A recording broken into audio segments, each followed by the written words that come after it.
Hello, football fans. Welcome to the Nene Show. Before I go any further, please subscribe to the channel so that you'll be notified when there's a new video up on our channel.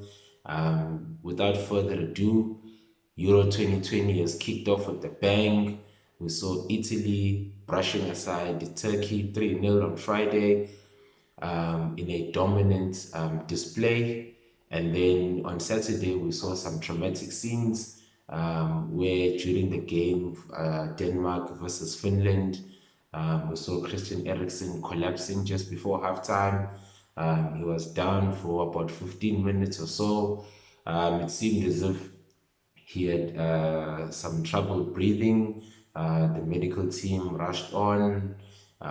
They did what they needed to do. The players seemed to gather around Christian Eriksen just to provide a shield so that he can get some privacy while the medical team did what they did.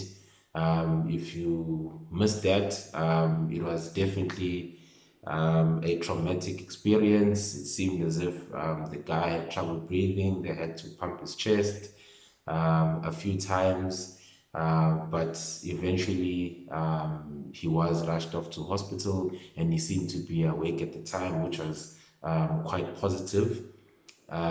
He was down for about 15 minutes. As I've said, the players surrounded him. So big ups to the players. As much as it was a traumatic experience, they were still able to provide that shield around Christian Eriksen. And big ups to the camera guys who also just pulled back a bit just to allow the medical team to do what they needed to do. But yeah, so he was rushed off to hospital. Word out this today is that he's fine. He's talking, wishing the team well. So it's quite promising. The game did resume, though, surprisingly, in the evening, where unfortunately Denmark lost that game 1-0. Even though they dominated possession, it didn't turn into goals. And which brings me to this question: should the game have continued or should the game have been postponed or cancelled? Each team awarded a point each, and goodbye, go home, get some therapy, and just process what happened. But instead, the game continued, and as you know, the Danish team lost that one.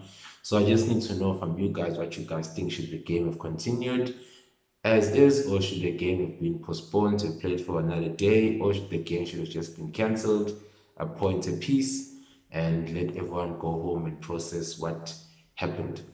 Now, I say that the game should have been postponed, cancelled, and just a team awarded a point each, because probably postponing it for another day, there's a lot of games that need to be played, and maybe it was going to be difficult to fit the game in the schedule, but a cancellation seemed better. Now, this morning, the team cancelled their press conference, they cancelled their training session, and the team is receiving some crisis assistance. There's therapists, etc., etc. So, from where I'm standing, I felt that that game should have just been cancelled. The fact that all these things have taken place after the game means that shows that there's still trauma. The team is still destabilized by what's happening, and therefore I feel that maybe they were not in the right frame of mind for that game to continue. But anyway, what's done is done, and we wish Christian Eriksen speedy recovery and hoping to see him back because his team does need him. They lost, and yeah, so wishing speedy recovery. Romelu Lukaku scored twice in Belgium's 3-0 victory over Russia. So that makes him at the moment the tournament's leading goal scorer. So he'll definitely be chasing the golden boot. And finally, England versus Croatia. It ended in a 1-0 a victory to the English, with Raheem Sterling scoring late on in the game. I was expecting more goals than just the one, looking at the attacking lineup of England with Harry Kane up front, Mason Mount, Foden, and Sterling behind him.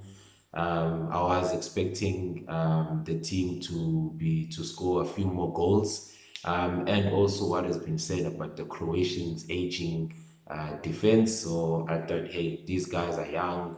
They're just gonna go out there and just run riots. They're playing at home. They've got the fans, and it just didn't happen.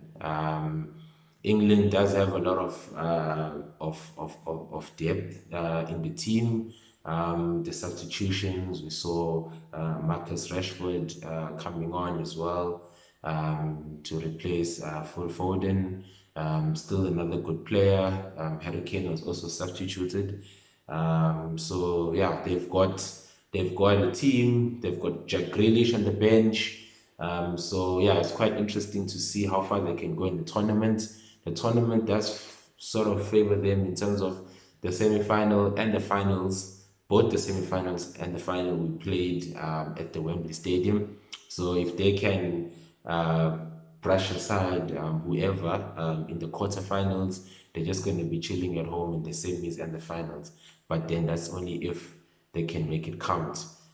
They've got 2 more games to go, so they need to top the group as well to avoid some of the stronger teams in the other group.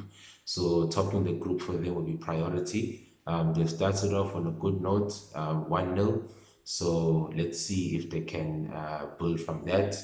Apart from that, that's a wrap from me. Nene, thanks for tuning in to the Nene Show. I hope to see you guys next time. As I said, subscribe to the channel so you'll be notified when the videos are out.